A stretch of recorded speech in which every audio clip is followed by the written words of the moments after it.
Buenos días.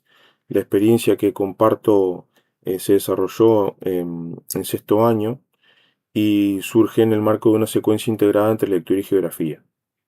El punto de partida de esta secuencia fue pensar la lectura no únicamente como una práctica vinculada al área de lengua, sino como una herramienta necesaria para aprender en todas las áreas del conocimiento, como un saber que es transversal y que atraviesa todas las unidades curriculares.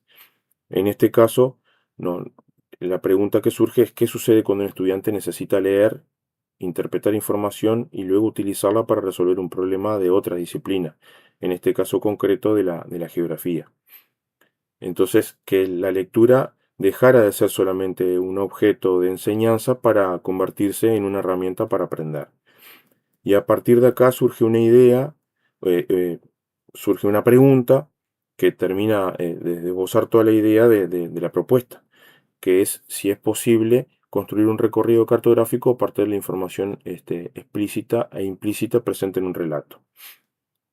La pregunta orientó toda la secuencia y acá interesaba que la lectura tuviera un propósito muy concreto.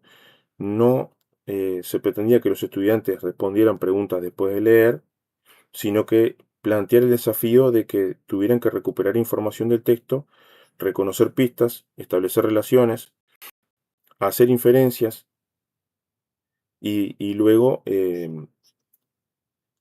utilizar toda esa información para construir algo que el relato no les estaba ofreciendo directamente, que era el recorrido del mapa. Acá el mapa no estaba en el cuento, había que construirlo leyendo.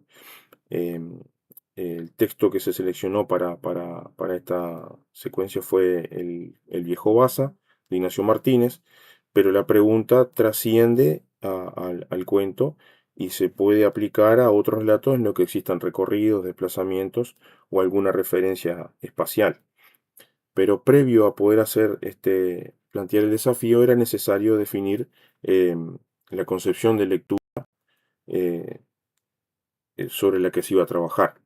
Y la concepción en la que se apoya la secuencia es la que está planteada en el Plan de Nación de Lectura, en la que se plantea que leer es construir significado.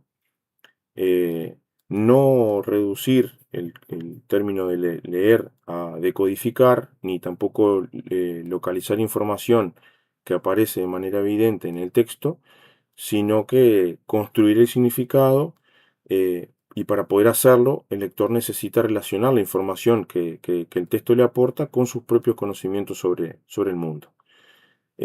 Por eso, durante la secuencia hubo mucha relectura, eh, pero no una relectura que se entienda como volver a leer porque no entendí o no comprendí, sino como volver al texto con un nuevo propósito.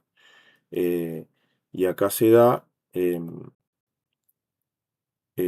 esta secuencia de releer, localizar, seleccionar, inferir, relacionar y argumentar, justificar.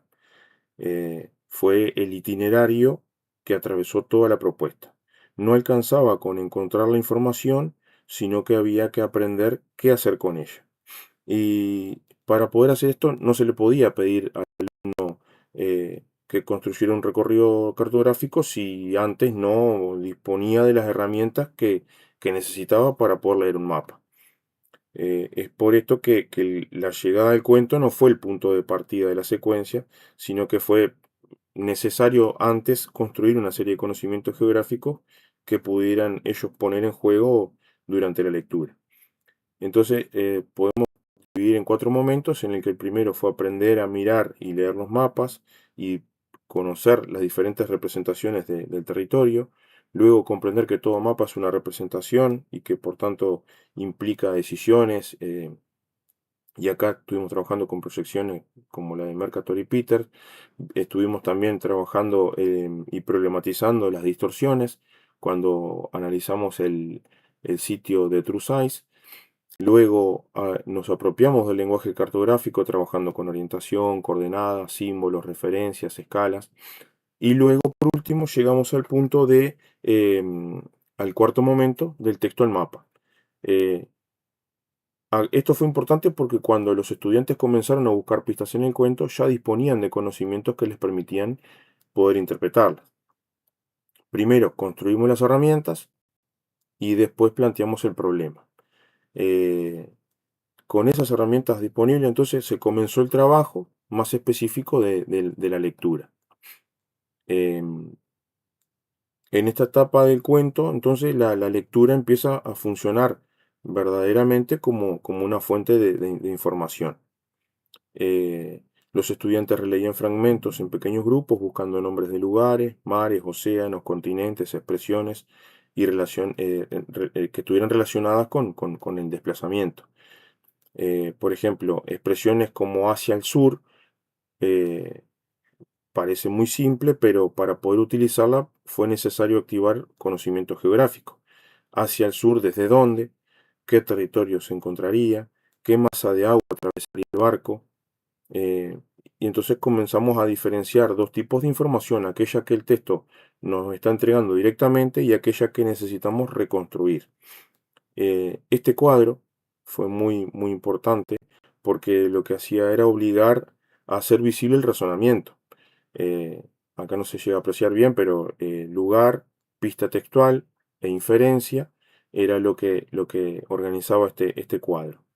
No solamente le estábamos preguntando qué habían comprendido, sino que se le estaba pidiendo al alumno que mostrara dónde estaba la evidencia que sostenía esa comprensión. Y una vez que se reconstruyó la información, quedó el desafío más complejo, que era transformar lo comprendido en otro lenguaje. Eh, en esta etapa entonces ocurre un momento muy interesante, que es cuando el alumno transforma la información expresada mediante palabras en información cartográfica. Ya no alcanzaba con que el alumno dijera entendí por dónde viajó el barco, sino que tenía que demostrarlo. Eh, y tenían que localizar territorios y masas de agua, ordenar los puntos del recorrido, representar los desplazamientos mediante flechas, crear referencias que ellos consideraran y explicar por qué ubicaron cada tramo de determinada manera. Entonces acá el recorrido es texto, pistas, inferencia, recorrido y mapa. Este proceso permite ver claramente la integralidad o la interdisciplinaridad, porque no hay una actividad de lengua y luego una actividad de geografía y que sean independientes, sino que el conocimiento de una disciplina es necesario para resolver el problema planteado desde la otra. Acá comprender el relato se convierte en la condición para poder construir el mapa. Y el estudiante no está reproduciendo información, sino que la está transformando. Em, entonces, más que preguntarnos si ellos completaron correctamente un mapa, eh, se observó qué aprendizajes lectores estaban poniendo en juego para poder construirlo. Eh, Luego, al analizar el proceso, uno de los avances que más se destaca es que los estudiantes comenzaron a comprender que una interpretación necesita apoyarse en evidencias. No alcanza con decir yo creo que pasó por acá, sino que la pregunta que se planteaba es qué parte del texto te permite afirmar eso. Y por eso, para la evaluación, decidí focalizar especialmente en la dimensión vinculada con la comprensión inferencial del Plan Nacional de Lectura, y las evidencias no estuvieron solamente en una producción final, como en este mapa, sino que aparecieron durante todo el proceso, en los fragmentos que se seleccionaron, en los cuadros de inferencias, en las discusiones entre los compañeros, en las justificaciones que daban los alumnos y finalmente en las representaciones cartográficas que, que se, que se, que se brindaban. Como proyección, resulta importante destacar que eh, se puede seguir planteando situaciones similares con otros textos y en otras áreas, para que esta estrategia no quede asociada solamente a este cuento, al cuento del Vaz. Eh, el desafío es que los estudiantes puedan transferir este modo de leer, volver al texto, buscar evidencias, inferir, contrastar, utilizar la información para resolver nuevos problemas con otro texto que pueda surgir. Em, y como reflexión, surge esta pregunta: ¿cómo podemos enseñar a nuestros estudiantes a construir aquello que el texto no dice de manera explícita? ¿Qué decisiones e intervenciones docentes pueden favorecer que los estudiantes avancen en la construcción de inferencias al enfrentarse a textos y situaciones que requieren relacionar información, interpretar indicios y construir significados que no aparecen de manera explícita? Eh, la idea es que leer en ciencias no es solamente comprender lo que un texto dice, sino que es aprender a utilizar lo que leemos para interpretar, explicar, representar el mundo. Requiere que el docente plantee situaciones didácticas que posibiliten el involucramiento con el texto a partir de la intervención que este docente planifique.